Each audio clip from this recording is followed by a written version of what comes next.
Hey everybody, it's Kyle. You know, I'm actually stuck in traffic, so I thought I'd do something productive. I frequently get asked, how can I be so optimistic and how can I be so happy all the time?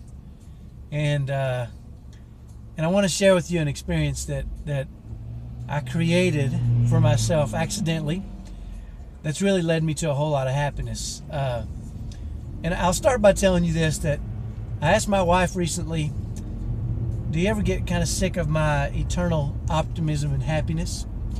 And she said, yeah, sometimes I do.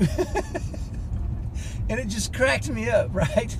Because you would think that having somebody like that around all the time would be kind of nice, I would think, but not so much, right? Somebody else is always happy, always optimistic. I guess it gets on your nerves a little bit. It did hers. But let me tell you what I did a few years ago that really changed me for the better. And it was this. I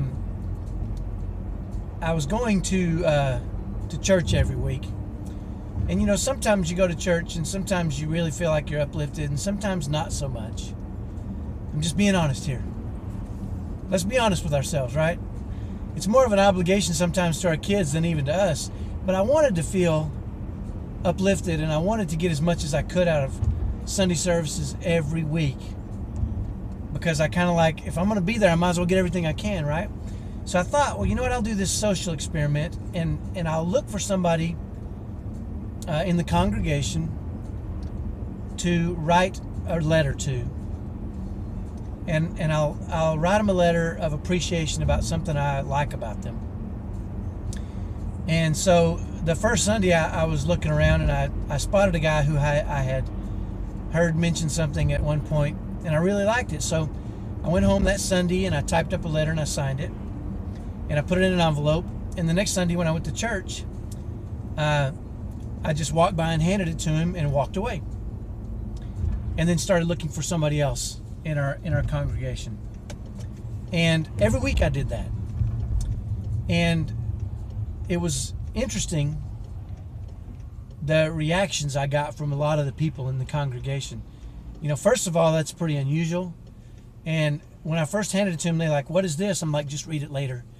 And if it was a guy, I'd open up his jacket pocket and stick it in there and give him a pat on the shoulder or whatever.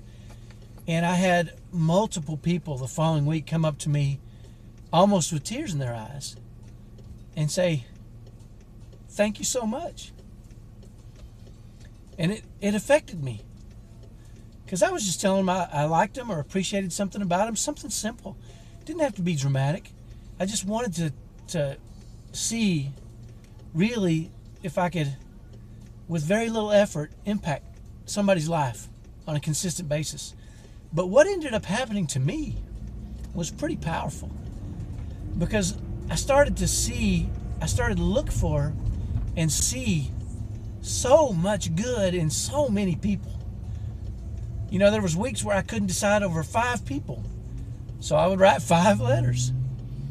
And the more I did it, the more good I started to catch in people. And it worked its way into my son's schools where they had teachers. It worked its way into my family. I started sending each of my siblings letters, and my dad and neighbors. It kind of became this little Sunday afternoon goofy thing I did to just kind of pass the time and see, you know, what I could do to impact people's lives. But I want you to know that the impact it had on me and the thing it left me with, and I don't do it as much now. I did it for almost a year.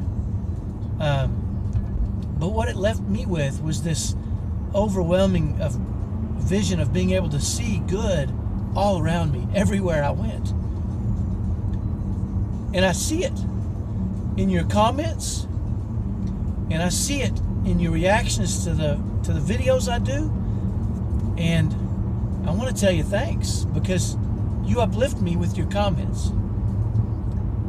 And you know, I think it really plugs into what I've talked about before, which is cognitive confirmation bias, which is, if you don't know what that is, it means that if we have a belief, then we look for evidence to support that belief. and we kind of ignore other evidence that's contrary. And so what's happened to me is I seem to find so much good in so many people. So I want to challenge you to try it. Once a week, find someone that you admire or that you care about and tell them something specific about them that you admire or care about. And watch what happens. Not just to them, but to you. You'll start to notice more good. You'll start to look for good. You'll start to see it everywhere. It's really kind of fun to be surrounded by so much good in this crazy mixed up world we're in. So do that. I challenge you. Take the challenge. And if you're going to take the challenge, write it down in the comments. Say, I'm going to take the challenge. And you can't do it for me. I'm not the guy. Find somebody else. Send them a heartfelt message about how they've changed your life or affected you or something you love about them. Do it. Let me know how it goes. I'm excited to see how it goes for you. Talk to you later. Bye-bye.